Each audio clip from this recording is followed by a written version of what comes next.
This is the microcontroller that I want to use with the rig as it exists now. It's 18M2 PIC-X chip. I eventually want to use a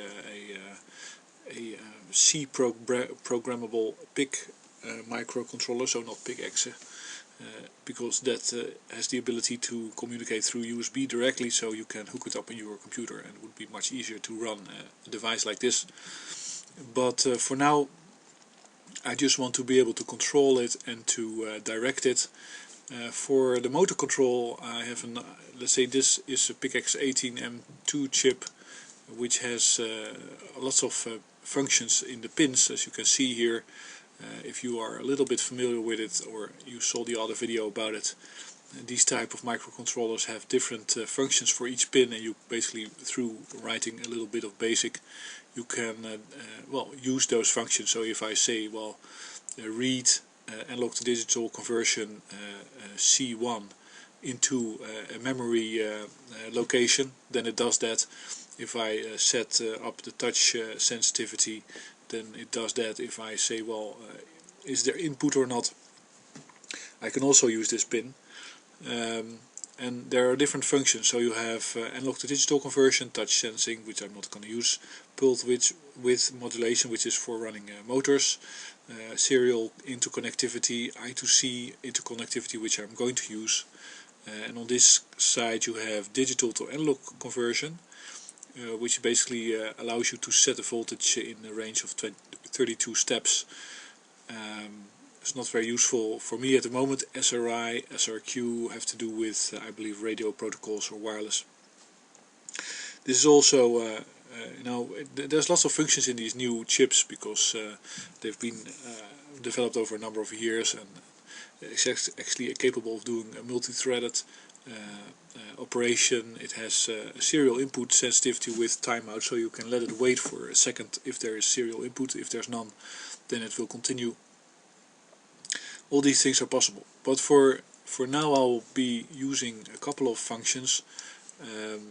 So I have two axes of motor activity that I need to control. Those are 2 times a 2-bit signal. So this is for the x-axis.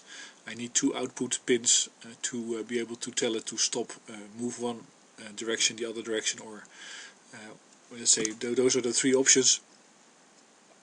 Then I need 1 input in order to detect whether it has reached an endpoint in the whole range of movement.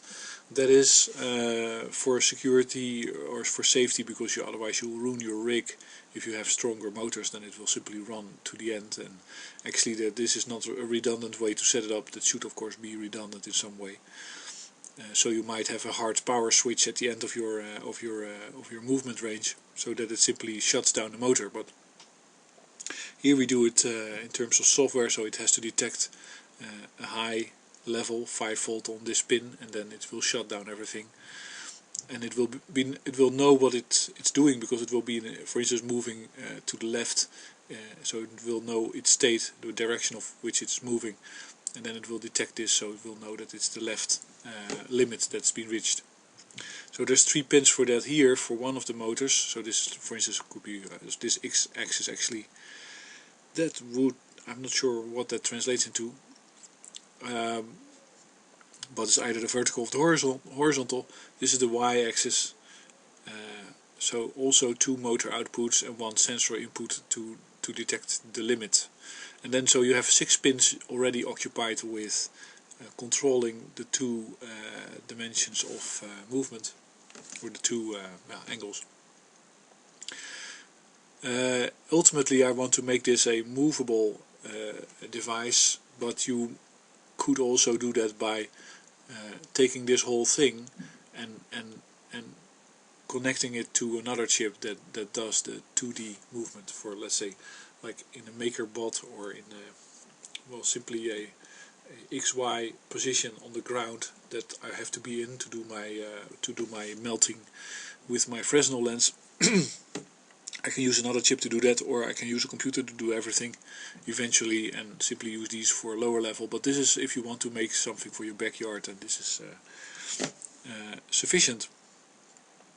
I need to know what time it is in order to be able to prevent being stuck somewhere when the sun is away. So if I want to simply have a focused lens on the focal point the whole day, then I need to be able to track the sun without being able to see it, and that's, you can use the time for that. So here we have I2C and I2C connectivity, which is going to be connected to a real-time clock.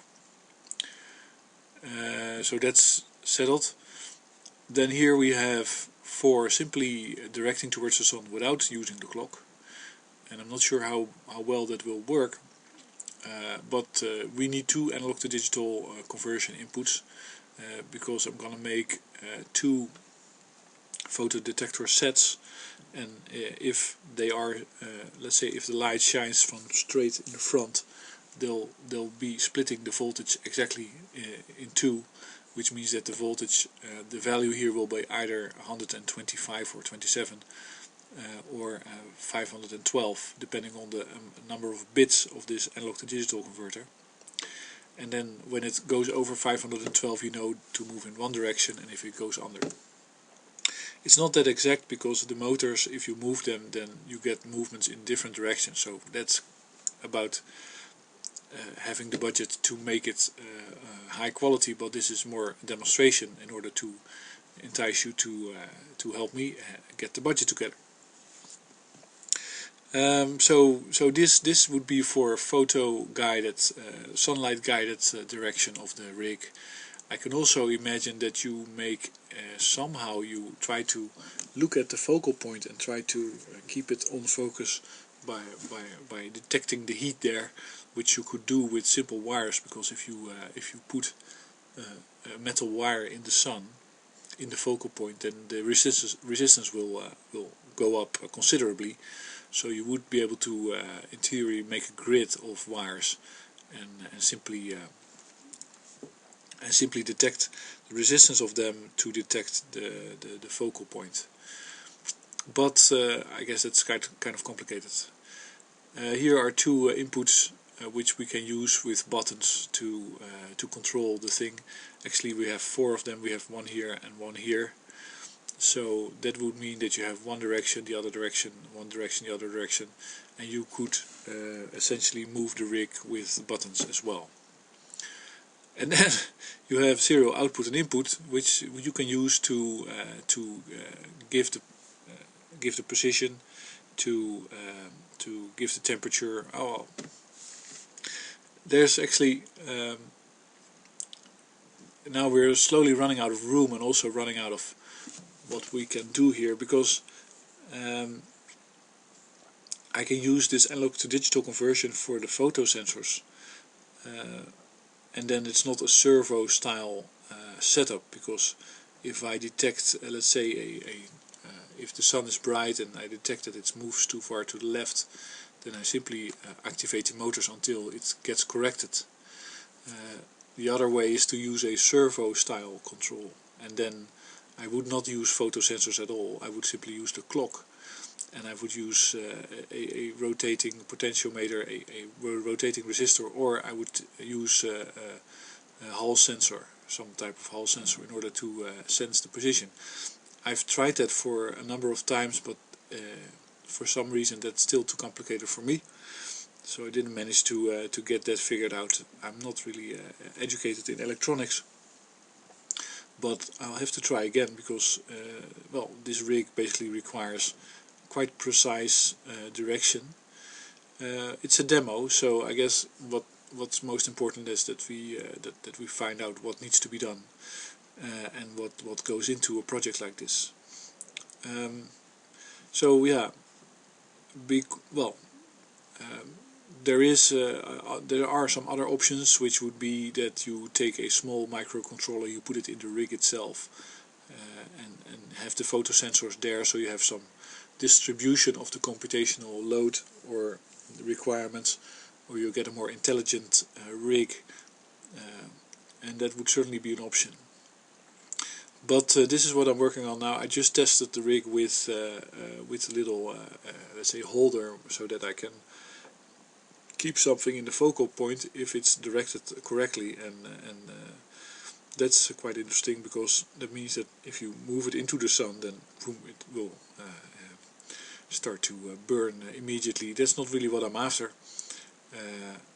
I'm after melting sand, for which I need a bigger lens, but I'm quite happy with the small one, because it's quite dangerous to work with it actually. You have to really watch out not to burn yourself or look into the light. I have some welding glasses that I can use to look at the focal point.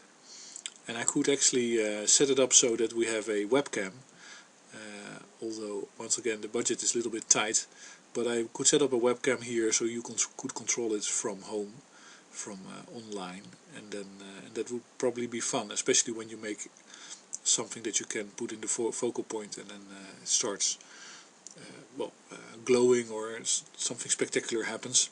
I'm not sure what it will be, but that's something to get it make it more interactive. I'm actually working on a website for that, so that you can use these chips to report all kinds of stuff going on, and also control all kinds of stuff. And these are capable of doing that. They can be hooked up to your computer quite easily, and then you can control stuff in your home. But that's a different topic. So I'll leave you with little images of my improvised rig with a holder for some black material that will start burning quite quickly. And I'll be working on this in the next few days, and then hopefully I can demo it. I also need to use the really nice weather we have right now to do stuff outside, so I don't have too much time. But and of course, if you're interested in this whole project, then or you want to have a copy or let's say treat this like an open source development project, please come on board and let me know who you are. Fund me a little bit, help me make let's say printed circuit boards for this and all that stuff. That's all necessary, and then we can get a little bit more attention for the idea that you can use sunlight directly to construct and build, and by doing that you basically circumvent the need for carbon, which is always the limiting factor in your activities, because that's basically the whole reason why we have money, that we need to be able to buy carbon and direct it to the right places.